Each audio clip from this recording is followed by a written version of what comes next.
I've always been a plant person.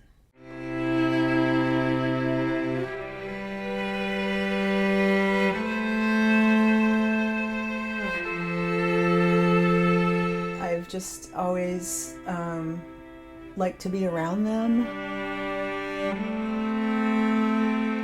I've liked to work with them and learn about them and from them. They've kind of shaped my world in really substantive ways. You know, their ways of being in the world are really slow as opposed to animals. So they sort of lend themselves to a certain kind of relationship that I feel like it's a way in to the natural world. You know, plants are a nice way in because you can be with them. They tend not to run away or flit across the sky.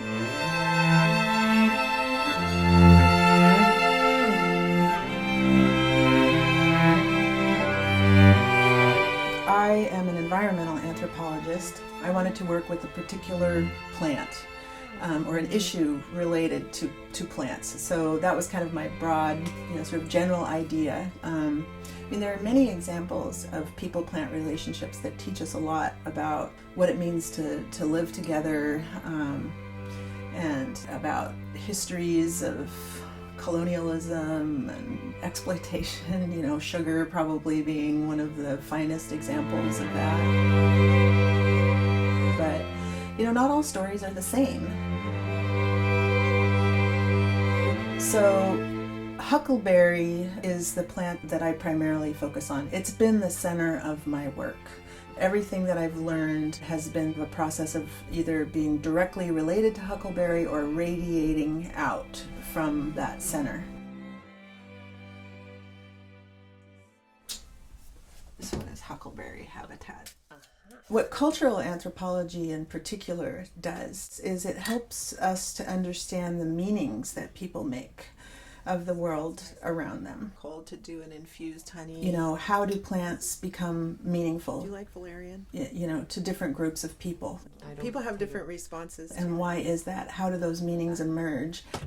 How have those people-plant relationships shaped the landscape that we see around us? And for me, that's been in particular with huckleberries and then, the broader Coast Salish landscape.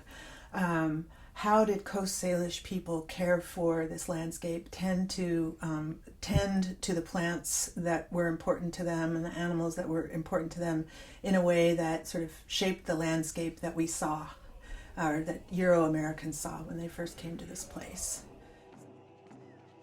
So the Coast Salish people, that's an anthropological culture area definition of a group of people who lived and live in this area, inhabited this area prior to Euro-American contact.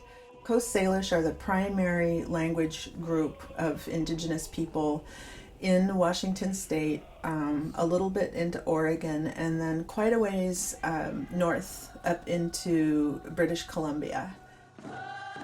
For 4 summers in a row, I went up to this place. It's called Bone Lake. It's a place that historically is part of a broader network of gathering areas that really went from down, from the Puget Sound all the way up into the mountains and over the mountains.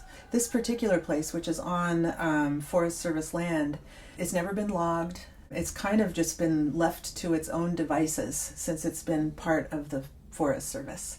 Part of the reason that it's never been logged is that the trees that are encroaching into the meadow are encroaching at a very slow rate. And my inference about why that is because it was is in part because it was maintained as a meadow for a very long time. These places tend to be really beautiful places, 4,000, 6,000 feet. The air is really nice. There's a certain, I think, feeling of freedom that people have to sort of just be themselves or just to be in place.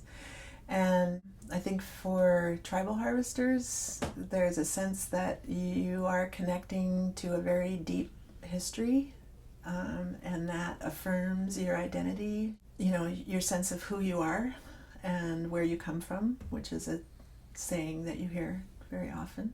I don't know how to explain this, but there is a palpable presence of absence. And maybe it's just for me, it's that in that place,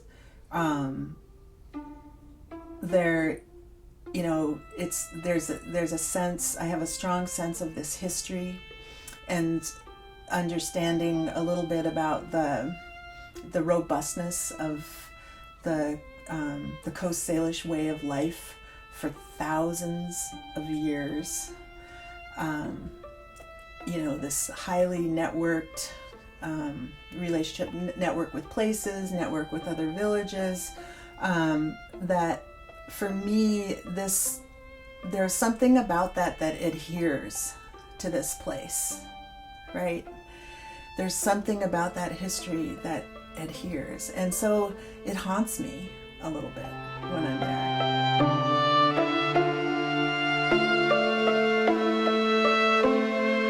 I mean, I go up there, I have plots, I have 32 plots, I measure, I count, I pick berries, I have a scientific project going on there.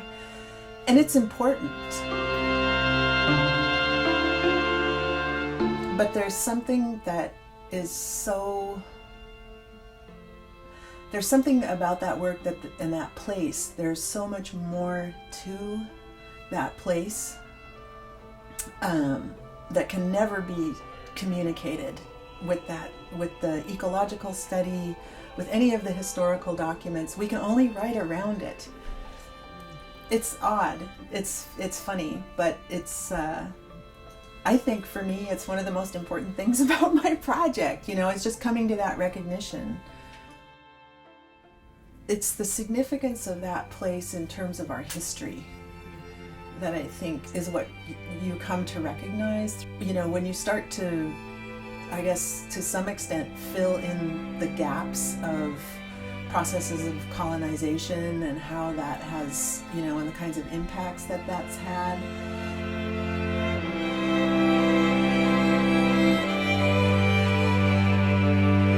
For me, the broader goal is an egalitarian society. The anthropologists that I know best, I think even if they don't explicitly state it, that implicitly that is their concern. And that is my concern in my work. This is my home. This is where I come from. This is the place that I love. And so for me, the question is really about this place, about how do we realize that in this place. What I hope that my dissertation work will do is to tell a story through these berries about processes of colonization and decolonization, and how that might serve as an example for how we might live together in this place.